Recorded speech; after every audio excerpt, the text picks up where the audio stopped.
Yes, this is the cheapest AM5 PC that you can build. Nice. And it might be a terrible idea, but I've built hundreds of gaming PCs and I've seen so many people get burned by listening to advice and wasting money because they don't know where they can cut costs and where they can't, especially over the last few years when we've seen some crazy pricing with PC parts. So we're gonna push this thing to the edge of insanity and see if it was just a big brain move on my part or a massive mistake. Oh, and full disclaimer, the PC elitists and the chronically online keyboard warriors are not gonna be happy with this build, but that's why you should wait till the end to see the results. Now we're gonna start with the motherboard. AM5, the cheapest motherboard that you could buy is probably like an A620 board. However, you have two other options that I think are just as cheap and better off in the long run. That's either going with a Chinese motherboard that you can get for under $80 or go to Newegg and look for open box B650 Micro ATX. I've been able to snag those under 100 consistently over the last few months, so it's a totally good option. But for the video, we decided to go with the Chinese motherboard to see whether or not it was a disaster. So again, stick around to find out. Now, normally I would talk about the CPU right here, but RAM prices have been insane. And even if you're watching this after RAM prices have come back to somewhat normal, hopefully they have, this video will still help you build the cheapest AM5 PC possible no matter when you're watching it. And the first secret is to go with 16 gigabytes of RAM. What did he say?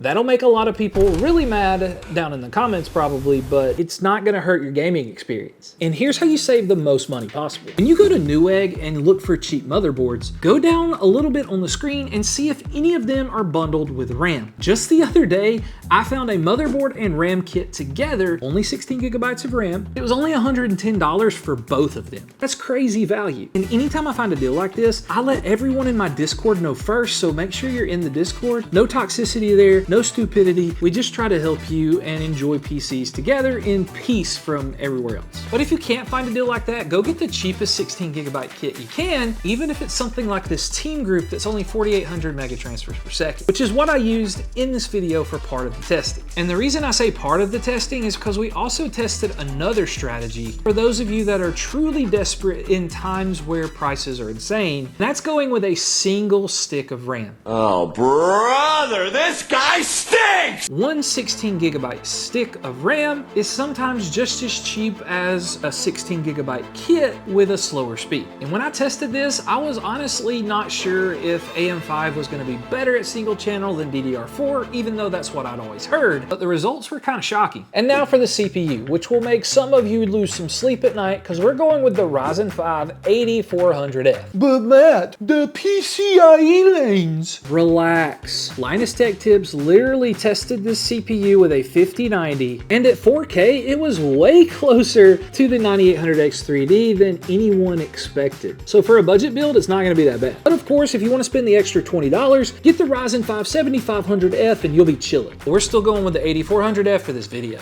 To cool the CPU, we're going with a stock cooler. Now, sometimes depending on where you find your 8400F, it will come with a stock cooler. But if it doesn't, you can pick one up for like $7 to $10 on eBay. But if you can afford something like $10 to $20, you can get an air cooler, and that way you don't have to upgrade your cooler when you upgrade your CPU. Totally up to you, but we're going stock for this video. Now for the SSD, we're going 512 gigabytes, because if you go any lower than that, like 128 or 256, it's really gonna choke your gaming library, and more games are requiring SSDs to even play them, so you don't wanna just go get a cheap hard drive for extra storage. So 512 is the minimum, but if you can afford a really nice 1 terabyte drive, obviously go do that. We're just going with this 512 gigabyte from KingSpec, but there's a lot of good cheap brands out there like Silicon Power or Clev if you want to get the 1 terabyte Gen 4 drives. Now for the power supply, and the PSU cult list members are going to grab their torches and pitchforks for this one.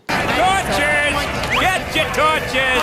Now for this video, I did buy an Apevia Prestige 600 watt power supply. Unfortunately, the only one I had left was a white one, and I didn't have time to order a new one, so I'm just going with this 550 watt one from MSI, which is sometimes on sale for around $50 to $55 as well. Apevia Prestige is perfectly fine, which that probably won't make them upset. But you can also use the Sigotep or Montech power supplies that you see here on the screen, and I've used them a bunch and your PC will not explode. The Montech is a C- and the Sigotep is an F, but if you go read why it's an F, it's because nobody's really tested it. So they're just being safe. We're just building a cheap PC, so calm down. Now, before we get to the fun part of the video with the graphics card and testing, let's talk about PC cases, because this is a part where you can go too cheap. The whole point of going AM5 is that you have plenty of room to upgrade on down the line. And if you go with something like a $35 case, you're limited with your options. Now, if you get the one from Cooler Master, it's not terrible, but it doesn't come with fans, and it's a nightmare to build in. I absolutely hate it. I've only done it like twice, and personally, I'm gonna always go up to like the $50 to $55 range so that I can get pre-included fans and more GPU support. That's why I grabbed this one. It's the Akinos Aqua 3, only like $55 most of the time on Amazon or Newegg. It's super popular, pretty good airflow. It does have the intake coming in from the top, which is a little different, but the case is totally your personal preference. If you want to go with a $35 one with no fans, totally up to you. It's not that deep. Now for the fun part, the graphics card. And I wanted to give you the most options possible for a cheap gaming PC, and here are my top picks. From NVIDIA, the RTX 2060, the 6GB version, which you can find for $120 to like $140, or the RTX 2070 Super for about $30 to $40 more. On the AMD side of things, the RX 5700 XT or the RX 6600 are in this same ballpark of like $140 to $170, and all four of these would be great options depending on how driver support goes when you're watching this video. Now, I didn't test all four of these GPUs, but I did test the two cheapest ones so we can check out those numbers. So we tested 4 games with the RTX 2060, the 6GB, and the RX 5700 XT. The 5700 XT is the only one I tested with both dual channel RAM and single channel RAM, and in all the single RAM channel tests that I ran, at most the difference was 15 to 20 FPS, but the game still ran super smooth. No hitches, no glitches, everything was perfectly fine. So keep that in mind when we go through this list of benchmarks. Now, I tested these GPUs at both 1080p and 1440p, and I'll put all the numbers and all the settings I used up on the screen, but I'm mainly just going to discuss the 1080p results. For Battlefield 6, we used low settings, and at 1080p with no upscaling and no frame generation, the RX 5700 XT got us anywhere from like 95 to 100 FPS, and the RTX 2060 only got around 65-ish. So AMD's the clear winner here, but the 2070 Super would give you similar FPS if you wanted to spend the extra money. Now, Arc Raiders is one of the most optimized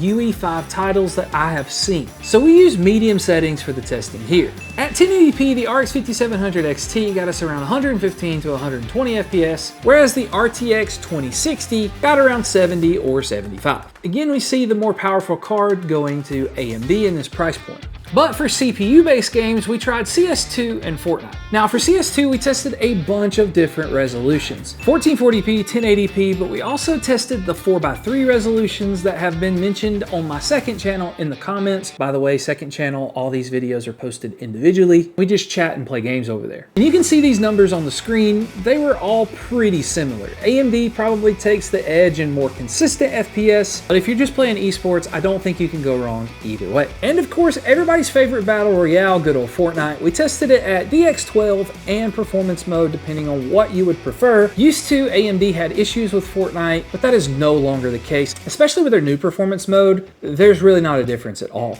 You can easily get over 200 FPS in DX12, and you can get well over 240 FPS by using performance mode. I'm personally a 1440p fan. That's why I always include them in the benchmarks. Overall, I don't think it matters which GPU you pick. I think you can't go wrong in building the cheapest AM5 PC. I personally thought it was a smooth gaming experience, and right now with the current RAM prices, you're looking anywhere from like 500 to 600, maybe 650, depending on what GPU you pick, and I think that is insane value. But you have to be careful to not also forget you need a monitor, keyboard, mouse, and some other stuff to complete your gaming setup. And if you want to know how to not waste money on that, go watch this video.